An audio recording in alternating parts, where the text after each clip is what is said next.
paid for the press hundreds of millions of dollars in tax to get paid like $100,000 a year or something, which he gave up too, right?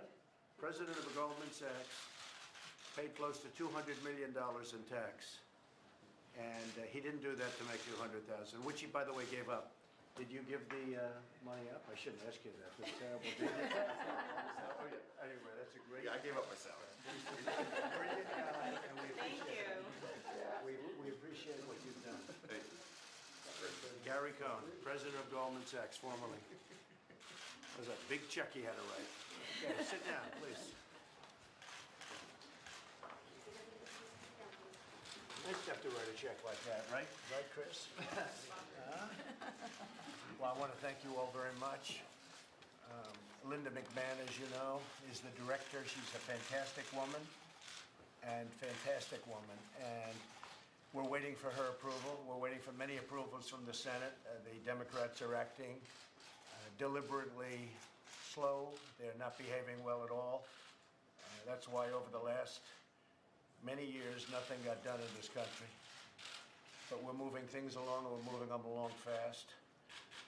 We actually had a very good day yesterday in terms of Homeland Security. And someday we had to make the move, and we decided to make the move.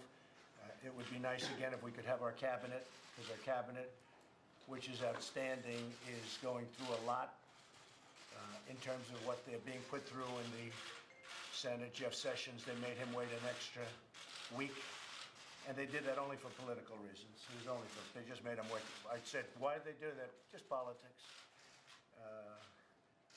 I noticed Chuck Schumer yesterday with fake tears. I'm going to ask him who is his acting coach, because I know him very well. I don't see him as a crier. If he is, he's a different man. There's about a 5% chance that it was real, but I think they were fake tears. We have a big decision that I have made, a very big decision, on the United States Supreme Court that is going to be announced tomorrow night from the White House at 8 o'clock. A person who is unbelievably highly respected, and I think you will be very impressed with this person. So that'll be 8 o'clock tomorrow night at the White House, from the White House. And today we have with us people who are very successful in the world of small business. And I love small business. I started as a small business. My business got big. And I've dealt with the small businesses and the big businesses. And I love you all the same. The big business folks have been fantastic. They're bringing jobs back. I say, where was the outrage of the Democrats when all of our companies were fleeing to Mexico and to other places far away and leaving jobs behind? Now they're all coming back. They're coming back by big numbers, bigger numbers than people have seen. You saw Ford is announcing and has announced big plants coming back into Michigan and Ohio and different places. General Motors has made big announcements. Fiat Chrysler, the head, Sergio, flew all the way from Italy just to make our meeting last week. You look at what's happening with Lockheed. Number one, we're cutting the price of their planes by a lot, but they're also expanding, and that's going to be a good thing. Ultimately, they're going to be better off. Boeing also is very much involved in new hirings and also coming in with good pricing. So we're cutting pricing. We all know about that. The people at this table know about that. You could have done that, but we cut approximately $600 million off the F-35 fighter, and that only amounts to 90 planes out of close to 3,000 planes. And when you think about 600 million, it was announced by Marilyn, who's very talented, the head of Lockheed Martin. I got involved in that about a month ago. A lot was put out, and when they say a lot meant about 90 planes. They were having a lot of difficulty. There was no movement, and I was able to get $600 million approximately off those planes.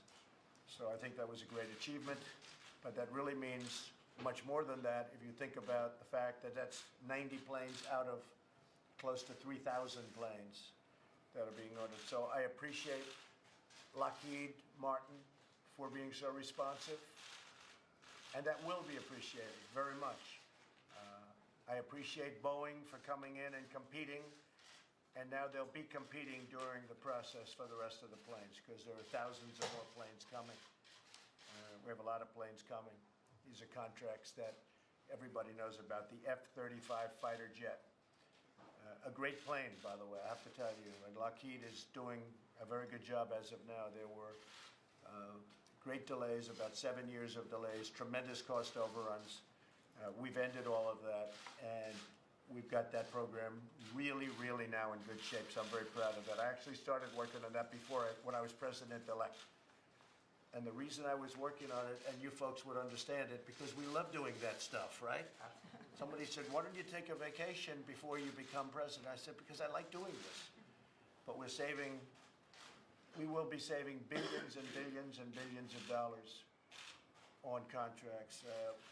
As you know, we approve the pipelines, but as I'm sitting there and looking at the approval, I said, where is this pipe made? These are massive pipes bigger than this room. And a lot of it is made in other countries, including China. And I said, you mean you can make pipe in China and other places far away, ship it to the United States on massive boats, put it on trucks and deliver it to the middle of the country, and we can't make it cheaper, right? I'm saying, what are we talking about here? Right. So, and these are big pipes. Now, the only way I can imagine they do that is they must have to cut them because they're so big. I can't imagine they take up so much room. I can't imagine you could put that much pipe on ships. It's not enough. It's not long enough. So I assume they have to fabricate and cut, which hurts the pipe, by the way. So I said to myself, if they're going to do the pipe in the United States, using the powers of the United States, including eminent domain, for those that used to criticize me about, oh, eminent domain, I said, did you ever ride on a highway before they used eminent domain? But if you remember, especially during the primaries, I was criticized about the use of eminent domain. Well, they need eminent domain to do pipelines.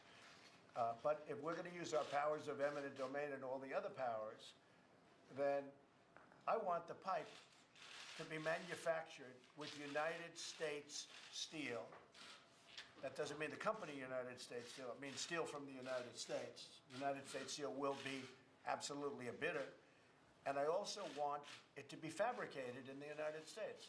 So if we're doing these massive pipelines, I want workers in the United States to fabricate the pipe. And that sort of makes sense, don't you think so, as small business owners? And so we're doing a lot of things, a lot of really great things, and we're very proud of it. The small business is a big part of American economic success, although lately there hasn't been too much success because we're having our products made everywhere in the world so much, but we're bringing that all back. It's coming back fast. You see the difference already, right? Absolutely.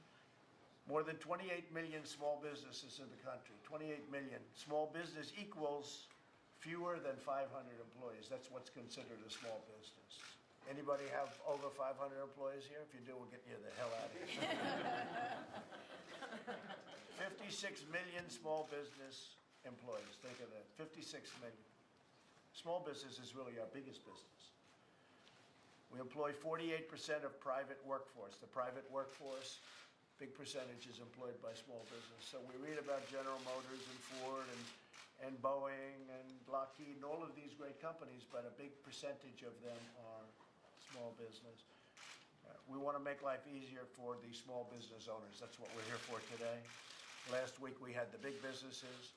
This week coming we have the really, really big businesses set up by Steve Schwarzman, great Wall Street person, man who's done a great job. We have the greatest businesses. They're set up. And that's happening very soon. But the small business, we are going to simplify, reduce, eliminate regulations. We're doing that for big business too, by the way. Can't be any discrimination, right? But big businesses are thrilled what's happening. The stock market has gone up massively since the election. Everyone's saying, oh, the market will go down. I said, the market's not going down. You know, the smart people know me. The business people know me. They know what I'm about. So the market went massively up. In fact, when I was elected, a lot of the really smart people went out and bought a lot of stock, and they've been rewarded. We want want to simplify and lower taxes, unless you'd rather have high taxes, right? Thanks. So small business owners can spend more time and money finding and responding to customers and expanding markets. They have more money and more opportunities to hire more employees. So essentially, we're getting rid of regulations to a massive extent, could be as much as 75%, could be even slightly more than that. We're going to have great protection for the consumer, we have to, but we don't need 97 different rules to take care of one element. Their individual economic success will support American success. We want to end the unfairness between small and big business caused by regulation. Regulation has actually been horrible for big business, but it's been worse for small business. Plus, small business can't hire the kind of talent that the big businesses can hire, so it's really very unfair. Big business so often can afford compliance with the costly new regulations, but I don't want them to. I want them to build new plants and sell more cars. We're going to be doing tremendous favors. If you saw the head of Ford and the head of General Motors leaving here last week, they couldn't believe. One of them said one of the greatest meetings we've ever attended. The unions were here last week, the workers, representing workers, whether it's union or not. They said it was the single greatest meeting they've ever had. That was a nice statement. I didn't tell them to say that, but it was a nice statement. But I understand what they mean. It's unfair to small business. Small business has been treated very, very badly. As you people know better than anybody, it's almost impossible now to start a small business, and it's virtually impossible to expand your existing business because of regulations. And because if the banks don't loan you money. You know, Dodd-Frank is a disaster. We're going to be doing a big number on Dodd-Frank. So that's one big reason why I'm taking this action, and I'll be taking an action later this morning. If you'd like, you can join me at the signing to begin our effort to dramatically reduce federal regulations, and we'll be reducing them big league, and their damaging effects on our small businesses, our economy, our entrepreneurial spirit. And it's been very badly damaged. So the American dream is back. We're going to create an environment for small business like we haven't had in many, many decades. This isn't a knock on President Obama. This is a knock on many presidents preceding me. It's a knock on everybody. It got particularly bad in the last 8 years. But it's not a knock on anybody. It's a knock on many. So I just want to thank you all for being here. And now, let's talk. Thank you, Fred.